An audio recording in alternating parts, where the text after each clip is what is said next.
Back in business with Kiva Lagos and her crew. Her crew, yes, I said it.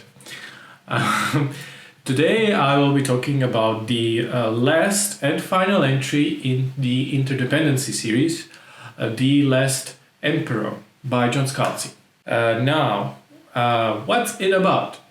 The Emperor, and the X is still silent, Cardinia Greyland II, is desperately trying to find a way to evacuate or save everyone to end the only livable planet in the Empire. All this while new conspiracies are brewing. But this time it's different. They have Shmaybedotcom, which is a sentient AI ship who is actually a former ruler of another galactic empire called the Assembly, and he is helping Marse with information that might help them to come up with a new solution. Because Marse discovers that there are new shifting temporary entries and re-entries to the flow that might be crucial to their salvation. Meanwhile, all this while Kiva is doing what she does best, which is chewing just about everyone for breakfast. What did I expect? I expected at least one death of a major character, and my money was on Marse. I know that I mentioned the same exact thing last time, but I did expect for the Emperor to lose her throne. I also expected an alternative solution to the survival problem. I don't think it was explicitly voiced in the first book. I think it was briefly mentioned in the second one. But taking aside the logistical problem of putting 20 billion people on ships and delivering them to the planet of End, the planet could not sustain the entire empire. It just would collapse completely. So it's not feasible on two fronts. It's not feasible to relocate everyone to ships or to an end, and it's not feasible to the planet to survive under this pressure. So I was expecting that they would come up with a different solution. I also expected a much larger page time to be given to end the planet. Given how little the Consuming Fire actually spent time there at all.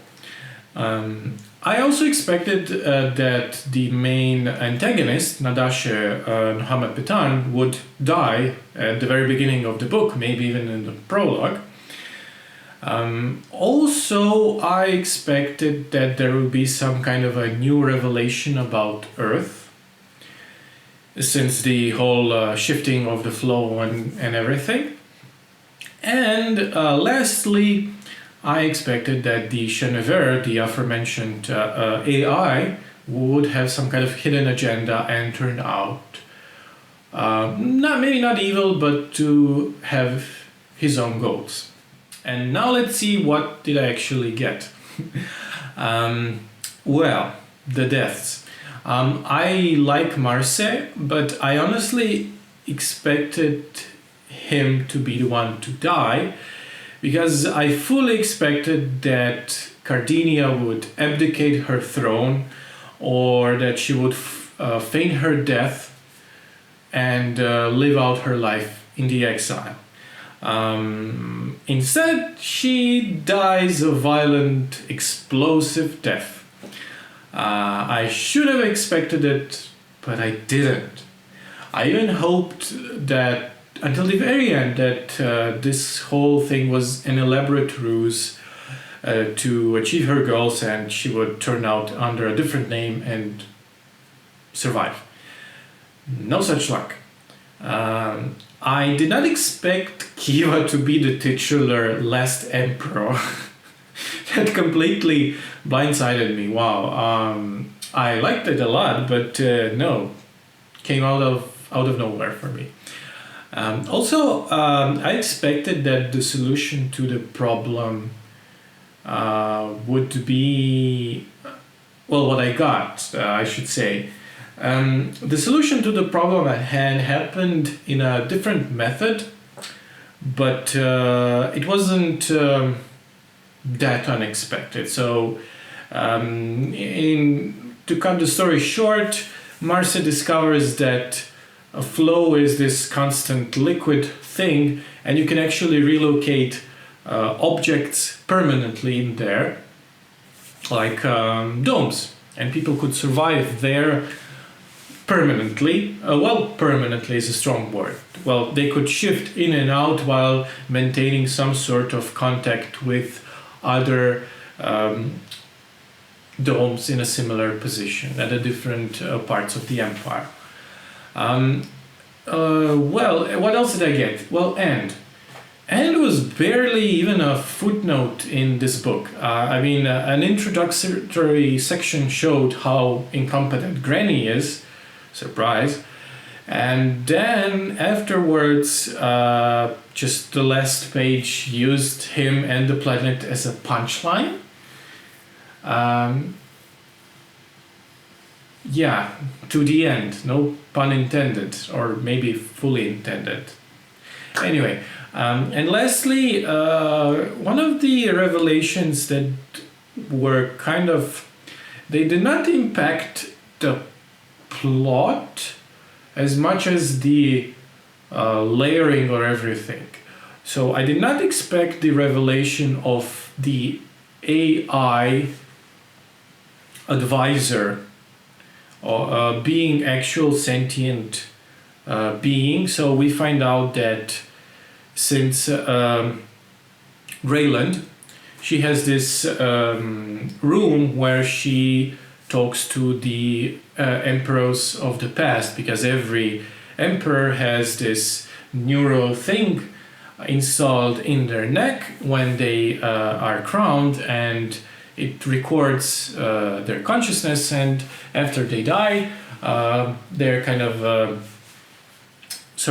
advisor, a hologram. And one of these holograms was the first empress, the founder of the empire, Rachela. Turns out Rachela is actually sentient, and the program that was working under the guise of collecting information is actually her. And furthermore, the person who discovers this is Chenevert himself, who did not have any hidden agenda. In fact, he actually kind of saves the day. What did I like? I liked a lot of things, but since I covered a lot about the characters, and I do love the characters, I like to speak about grander terms. Ultimately, the whole series is a commentary on society, and it achieves this through characters, of course. And through characters, we find the society at large. There is no miraculous solution to the collapse. There is a solution. There is one of the possible solutions, which is to just put everyone on a ship and relocate them to the end. But even if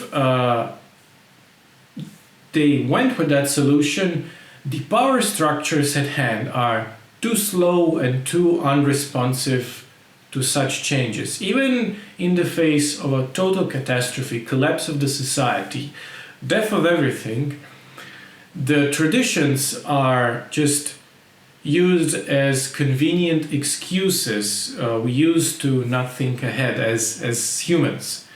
And I think I'm talking about all kinds of traditions, not just religious practices.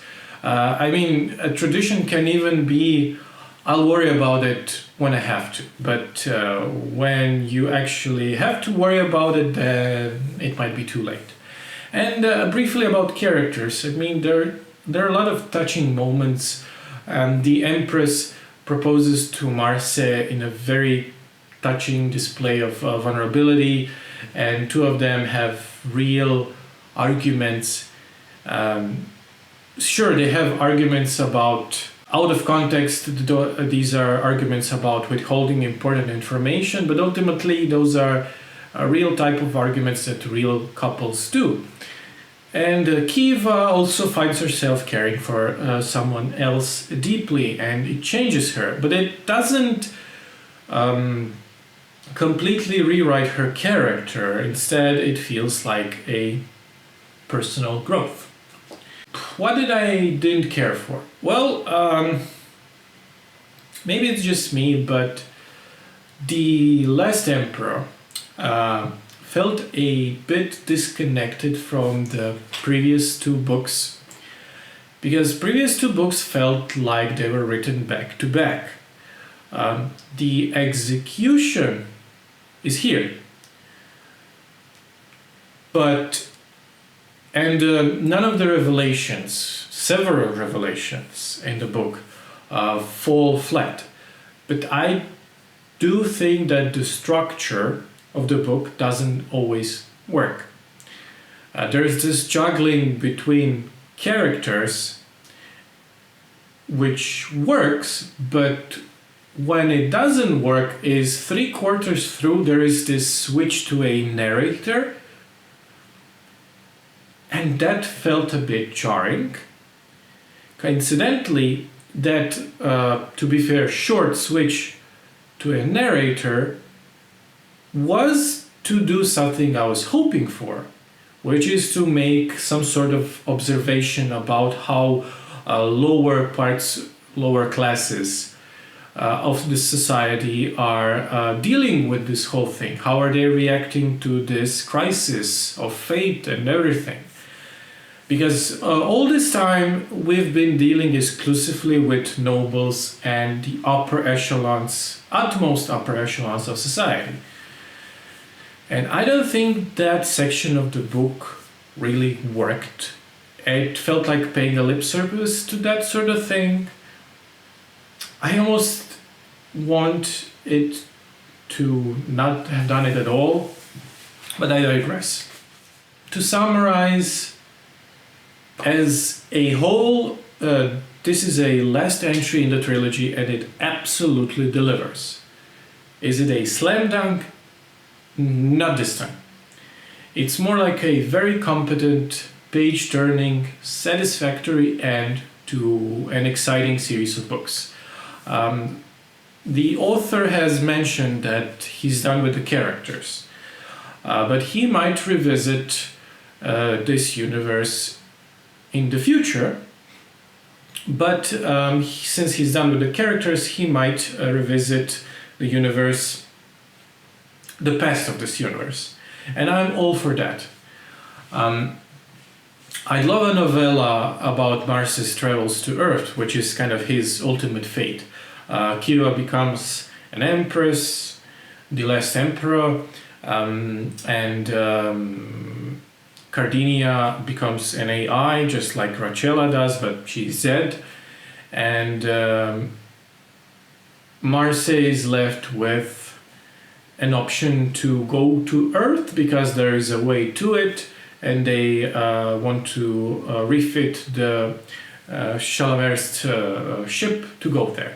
And I'd love a novella about his travels to Earth, but I understand why it might never happen. But ultimately, it's a great book, 4 stars.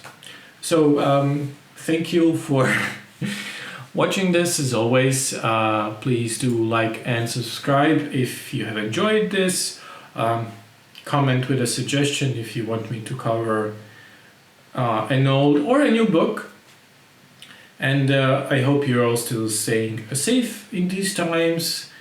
And see you next time with another book. Bye-bye.